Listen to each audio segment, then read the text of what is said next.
بسم اللہ الرحمن الرحیم۔ السلام علیکم سامعین محترم، امید ہے آپ سب خیریت سے ہوں گے۔ اردو جنرل مروزی کے حوالے سے ترمیم و اضافہ شدہ ہم BPSC کے حوالے سے تیاری کر رہے ہیں، اور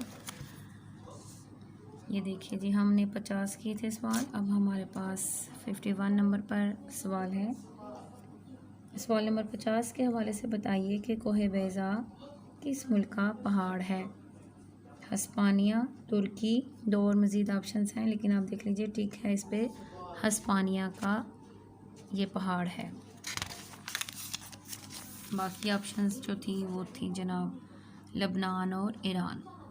52 پر ہمارے پاس سوال ہے، پیاسی جو تھی سپاہ خدا 3 رات کی، ساحل سے سر پٹکتی تھی موجے فرات کی۔ یہ مرثیہ ہے بہت مشہور میر علی عزیز کا۔ اس شعر میں کون سی صنعت استعمال ہوئی ہے؟ میرات النظیر، لف و نشر، تضاد یا ایہام؟ ویسے تو یہاں ایہام لکھا ہے، درست آپشن یہی مانی جائے گی، لیکن اس شعر میں حسن تعلیل جو ہے وہ استعمال ہوا ہے، ایسی دلیل دی گئی ہے جس کا کہ تصور نہیں۔ زندگانی کی حقیقت کوہکن کے دل سے پوچھ، جوئے شیر تیشہ و سنگ گراں ہے زندگی۔ اس شعر میں کون سی صنعت استعمال کی گئی ہے؟ میرات النظیر، لف و نشر، تضاد یا ایہام؟ جناب اس میں لف و نشر استعمال ہوئی ہے۔ لف کا مطلب لپیٹنا، نشر کا مطلب پھیلانا۔ تو ترتیب دیکھیں اس میں زندگانی، اور اس کے ساتھ دوسرے مصرے میں آیا ہے جوئے شیر، کوہکن اور سنگ گراں، تو جناب یہ لف و نشر مرتب ہے۔ من کے ایک دھوبی کاغذی گھاٹ پر جنگر کا جنازہ، گلاب تمہارا کیکر ہمارا، چھڑکاؤ کی گاڑی دیا سلائی، ان شائیوں سے کون سے نثر نگار کی شخصیت ذہن میں آتی ہے؟ یہ ان شائیاں ہیں جی مختلف، تو مولانا محمد حسین آزاد، خواجہ حسن نظامی، سر سید احمد خان یا عبدالحلیم شرر؟ تو اس کی درست آپشن ہے خواجہ حسن نظامی۔ بسلامت روی کرنل محمد خان کی کتاب کس صنف میں ہے؟ سفر نامہ ہے، مزاح یا مضامین ہے، تاریخ ہے کہ ناول ہے؟ تو جناب بسلامت روی ان کا سفر نامہ ہے۔ انجمن پنجاب کے روح رواں کون تھے؟ یہ مولانا محمد حسین آزاد ہیں، یہ بھی میٹرک لیول کی بات ہے۔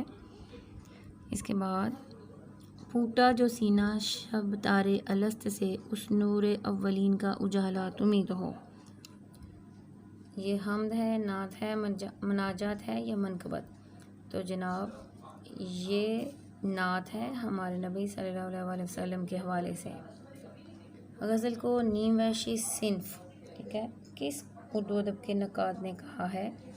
آپشنز دیکھ لیجئے، کلیم الدین احمد وغیرہ، ان سب کے حوالے سے بہت مشہور بات ہے کہ نیم وحشی صنف جو ہے وہ کلیم الدین احمد نے کہا ہے اسے۔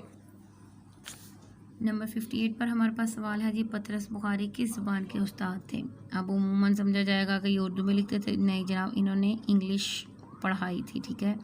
کلام میں باطنی کیفیت کے اظہار کو کیا کہتے ہیں؟ داخلیت، داخل، اندر کا۔ شاعری میں سوکیانہ، فرسودہ، مال الفاظ کا استعمال شعری اصطلاح میں کیا کہلاتا ہے؟ یہ ابتذال کہلاتا ہے، ٹھیک ہے۔ سوکیانہ گھٹیا الفاظ استعمال ہو تو وہ ابذال کہلاتا ہے۔ عجیب و غریب الفاظ استعمال ہوں تو غرابت کہلائے گا، بہت اعلیٰ اور عرفہ ہوں تو ترفع کہلائے گا، اور اگر وہم میں ڈالنے والے ہوں تو ابہام ہوگا۔ نظم و نثر میں نامانوس اور اجنبی الفاظ و تراکیب کا استعمال اصطلاح میں کیا کہلاتا ہے؟ ابھی میں نے آپ کو پیچھے بتا دیا، اس کا جواب ہے جی غرابت۔ میری قدر کر اے زمین سخن کہ میں نے تجھے آسمان کر دیا، یہ تعلی کے زیب دیتی ہے کس کی؟ یہ میر انیس کا ہے۔ زمین سخن شاعری کی زمین کے حوالے سے کہ میں نے تجھے آسمان کر دیا، ٹھیک ہے، بہت یعنی کہ عروج تک پہنچایا۔ میری قدر کر اے زمین سخن کہ میں نے تجھے آسمان کر دیا، اس شعر میں کون سی صنعت استعمال ہوئی ہے؟ تو جناب اس میں مبالغہ ہے، بات کو حد سے زیادہ بڑھا چڑھا کر بیان کیا ہے۔ ایک روشن دماغ تھا نہ رہا، شہر میں ایک چراغ تھا نہ رہا۔ حالی نے کس شخصیت کے بارے میں روشن دماغ کا اشارہ کیا ہے؟ یہ بہت آسان ہے جی، حالی مرزا غالب کے شاگرد تھے، انہوں نے اپنے استاد کے بارے میں یہ کہا ہے۔ نمبر 65 پہ چند ہم اثر، مولوی عبدالحق کی کتاب کس صنف ادب میں ہے؟ میٹرک لیول کی یہ بھی بات ہے جناب، اس کے بعد بھی پڑھتے رہتے ہیں ہم، لیکن میں میٹرک سے شروع کرتی ہوں کہ وہاں پہ سب سے پہلے تھا۔ یہ ہے جی خاکہ نگاری۔ ایک ہو مسلم حرم کی پاسبانی کے لیے نیل کے ساحل سے لے کر تاب خاک کے کاشگر۔ دیکھیے جی وہی سوال آگے کہ کاشگر کس ملک میں ہے؟ آپشنز بھی دیکھ لیجیے اس کی، اور اس کی درست آپشن ہے چین۔ شام شعر یارا کس ادیب کی تخلیق ہے؟ یہ مشتاق احمد یوسفی۔ شام شہر یارا فیض احمد فیض کی بھی ہے ایک، شام شعر یارا مشتاق احمد یوسفی۔ غزل کی زبان کیسی ہوتی ہے؟ یہ علائم و رموز کی زبان ہوتی ہے۔ بہت مشہور بات ہے یہ کہ غزل کی زبان علائم و رموز کی زبان ہے۔ 69 نمبر پر سوال ہے جی، نالا کش شیراز کا بلبل ہوا بغداد پر، داغ رویا خون کے آنسو جہان آباد پر۔ یہ اقبال کے استاد ہیں داغ، تو جناب یہ اقبال کا شعر ہے۔ آپ دیکھیں شیراز کا بلبل سے کیا مراد ہے؟ تو جناب یہاں سے مراد ہے شیخ سعدی، یہ شہر کے حوالے سے۔ جناب آگے ہے جی کہ بتائیے جہان آباد سے کیا مراد ہے؟ اس کی آپشنز دیکھ لیجئے، دنیا جہان، وطن معلوف، بغداد یا دلی۔ تو جناب یہاں جہان آباد سے مراد ہے دلی، کیونکہ داغ کا تعلق دلی سے تھا۔ جدید اردو نظم کا آغاز کہاں سے ہوا؟ لکھنؤ، علی گڑھ، لاہور، ٹھیک ہے۔ اور دیکھیں مختلف اودھ پنچ اس کے تھرو ہوا ہے، تہذیب الحلق، یہ رسالے ہیں، انجمن حمایت اسلام یا انجمن پنجاب۔ بہت مشہور بات ہے یہ بھی کہ جدید اردو نظم کا آغاز انجمن پنجاب لاہور سے ہوا تھا۔ 72 نمبر پر ہمارے پاس سوال ہے جی، اردو شاعری میں خواجہ میر تصوف میں سر فہرست شمار ہوتے ہیں۔ اردو نثر میں یہ رنگ کس کے ہاں سب سے زیادہ نمایاں ہے؟ شاعری میں تو درد ہے، نثر میں یہ ہے جناب خواجہ حسن نظامی تصوف۔ خواجہ میر درد شاعر ہیں، جبکہ خواجہ حسن نظامی نثر نگار۔ پھر ان دونوں میں قدر مشترک کیا ہے؟ خواجگی، دہلویت، تصوف یا نظام الدین اولیاء سے نسبت؟ تو جناب یہ شاعر ہیں اور یہ نثر نگار ہیں، اور اوپر بھی ہم نے پڑھا تصوف کے حوالے سے ان کی درست آپشن ہے۔ ہائیکو جاپانی صنف نظم ہے، اردو میں بھی مروج ہے۔ بتائیے ہائیکو میں کل کتنے مصرے ہوتے ہیں؟ تو جناب اس کا درست جواب ہے ان میں سے کوئی نہیں، ہائیکو کے 3 مصرے ہوتے ہیں، ٹھیک ہے۔ تاریخی ناول لکھنے کے اعتبار سے اردو کا والٹر اسکاٹ کسے کہا جاتا ہے؟ تو جناب عبدالحلیم شرر تاریخی ناول لکھتے ہیں۔ دلی کا ایک یادگار مشاعرہ مرزا فرت اللہ بیگ کا ایک ناقابل فراموش طویل مضمون ہے۔ یہی مضمون ایک دوسرے عنوان سے بھی کتابی صورت میں زیور طبع سے کئی بار آراستہ ہوا، کتاب کا دوسرا نام کیا ہے؟ تو جناب یہ دلی کے ایک مشاعرے کا انہوں نے نقشہ کھینچا ہے، مرزا فرت اللہ بیگ نے، بہت عمدگی سے پڑھنے سے تعلق رکھتا ہے، یہ آپ بھی ضرور پڑھیے گا۔ تو کتابی صورت میں جو دوسرا اس کا عنوان ہے دلی کی آخری شمع۔ نذیر احمد کی کہانی کچھ میری کچھ ان کی زبانی کے عنوان سے مرزا فرت اللہ بیگ نے ڈپٹی نذیر احمد کا خاکہ لکھ کر انہیں زندہ جاوید کر دیا۔ بتائیے ایک وصیت کی تعمیل کے عنوان سے انہوں نے کس کا خاکہ لکھا؟ ایک وصیت کی تعمیل، جناب یہ بھی انہوں نے ایک خاکہ لکھا تھا، مرزا فرت اللہ بیگ خاکہ نگار سے بہت اہم نام ہے۔ یہ تھا جی مولوی وحید الدین سلیم کا خاکہ لکھا تھا۔ انہوں نے وصیت مطلب اپنی زندگی میں کہا تھا کہ لکھیے گا، تو تب تو لکھ نہیں پائے، لیکن پھر فوتگی کے بعد وصیت ہو گئی تو مرزا فرت اللہ بیگ نے ان کا خاکہ لکھا۔ سارے عالم پر ہوں میں چھایا ہوا، مستند ہے میرا فرمایا ہوا۔ بتائیے جی میرا فرمایا ہوا یہ تعلیق کس کے کلام میں ہے؟ جناب یہ میر تقی میر کا ہی دعویٰ ہے کہ میں جو کہتا ہوں وہ بالکل درست کہتا ہوں، مستند فرماتا ہوں۔ تندی بادی مخالف سے نہ گھبرا اے عقاب، یہ تو چلتی ہے تجھے اونچا اڑانے کے لیے۔ فیس بک پر، سوشل میڈیا پر یہ بہت مشہور ہوا شعر، اور یہ اب تو کلیئر کٹ ہو گیا ہوا کہ صادق حسین کاظمی کا ہے یہ۔ علامہ اقبال کا ویسے ادھر آپشن میں نام بھی نہیں تھا، تو یہ صادق حسین کاظمی کا ہے۔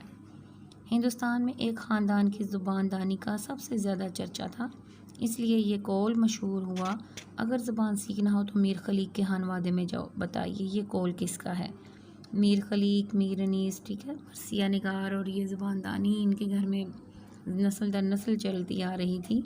تو ان کے بارے میں کس نے کہا؟ یہ امام بخش ناسخ کا کہنا تھا کہ زبان سیکھنی ہے تو یہاں جائیں۔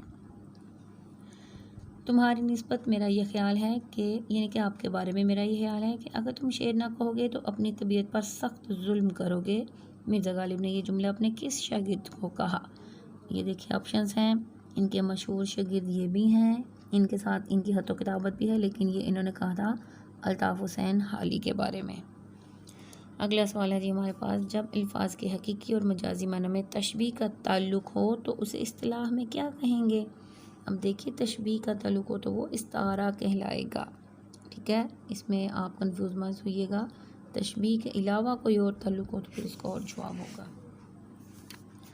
اگلا سوال ہے جی ہمارے پاس، مرزا غالب کے کلام کی مانگ ان کی زندگی میں دلی اور لکھنؤ سے زیادہ پنجاب میں ہوئی، کیونکہ کیا وجہ تھی؟ ترنم، فارسی تراکیب، زبان کی چاشنی یا فکر و خیال میں ندرت؟ تو درست جواب ہے جی ان کی ندرت۔ دم واپسی برسر راہ ہے، عزیزو اب اللہ ہی اللہ ہے، اپنا یہ شعر انتقال سے پہلے کس کی ورد زبان تھا، یعنی کہ کس کی زبان پر تھا؟ جناب یہ مرزا غالب اپنے انتقال سے پہلے وہ اکثر یہ شعر بولا کرتے تھے۔ ملک الشعراء مولانا غلام قادر گرامی جو علامہ اقبال کے دوست بھی تھے کس زبان کے شاعر تھے؟ عبد القادر بھی نام سے آپ کنفیوز مت ہو جائیے گا، یہ مولانا غلام قادر گرامی جو ہیں یہ کچھ اور دوسرے ان کے دوست ہیں، یہ فارسی کی زبان کے شاعر تھے۔ کھیت رہنا محاورہ ہے، اس کے معنی کیا ہے؟ سستانے کے لیے کھیت میں بیٹھ رہنا، کھیت کو اجاڑنا، کھیت کا سرسبز و شاداب ہونا یا لڑائی میں مارے جانا؟ تو کھیت رہنا کا معنی ہوا لڑائی میں مارے جانا۔ سمندر بلونا محاورہ ہے، اسے کن معنوں میں مستعمل لیا جاتا ہے جی؟ کن معنوں میں استعمال ہوتا ہے؟ سمندر بلونا ڈھونڈنا، نہایت تلاش و جستجو کرنا کے معنوں میں استعمال ہوتا ہے۔ الٹپ کی ترکیب زبان زد عام خاص و عام ہے جبکہ ایسا نہیں ہے، اس سے کیا معنی مراد لیے جاتے ہیں؟ اس کا مطلب ہے بے سوچے سمجھے۔ باقی آپشنز بھی آپ دیکھ لیجئے، لیکن الٹپ نام بھی عجیب و غریب ہے تو اس کا معنی بھی بے سوچے سمجھے۔ 89 پر ہمارے پاس سوال ہے جی، طرح دینا محاورہ ہے، اس کا مفہوم کیا ہے؟ دھوکہ دینا، غیظ و غضب، چشم پوشی، دوستی۔ یہاں پہ یہ غلط آپشن، درست جواب چشم پوشی۔ یوسف بے کارواں کا مفہوم یعنی کہ اکیلا، حضرت یوسف بے کارواں ان کے دوستوں نے، ان کے بھائیوں نے انہیں اکیلا کر دیا تھا تو یوسف کارواں اس لیے استعمال ہوتا ہے اکیلے کے معنوں میں۔ رباح خصال کی ترکیب اردو میں کن معنوں میں مستعمل ہے؟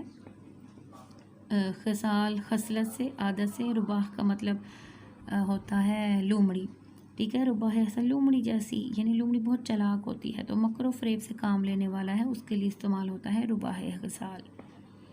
دختر رزق کی ترکیب اردو میں مستعمل ہے جس کا مفہوم ہے انگور کی بیٹی یعنی کہ شراب۔ دختر سے پتہ چلتا ہے بیٹی، اور رزق کا مطلب انگور یعنی کہ شراب۔ شیخ و شباب کی ترکیب کا مفہوم ہے، یہ بوڑھے اور جوان کے معنوں میں آتا ہے، شیخ بوڑھے بزرگ کو اور شباب کا مطلب جوان۔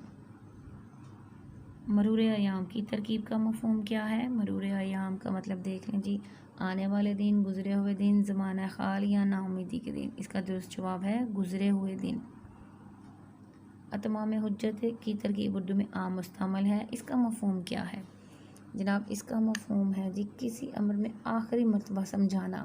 اتمام حجت یعنی کہ میں نے اپنے تمام دلائل دے لیے اور آخری مرتبہ سمجھا لیا ہے۔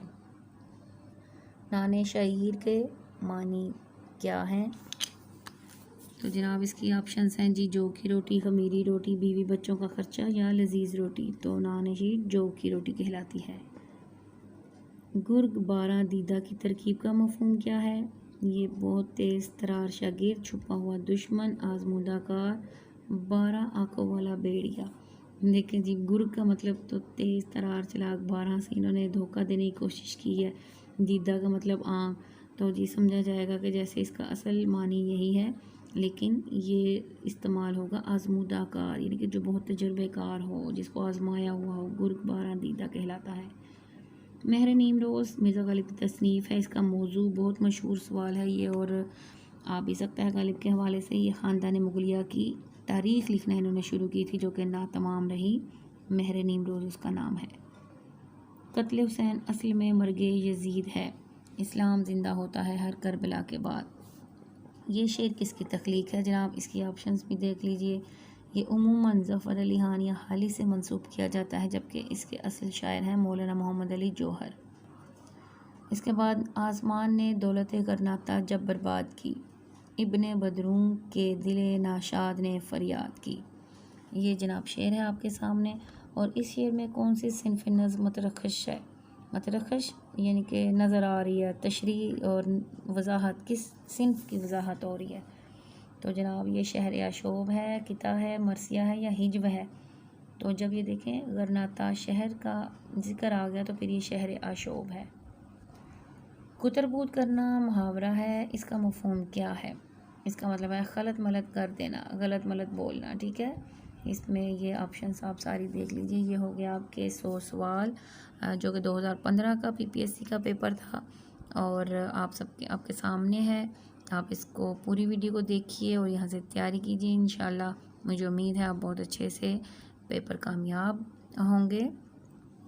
ویڈیو کو لائک کیجیے، میرے چینل پر نئے ہیں تو سبسکرائب کیجیے، اور مزید آپ کیا دیکھنا چاہتے ہیں اس حوالے سے بھی کمنٹ کر کے بتائیے۔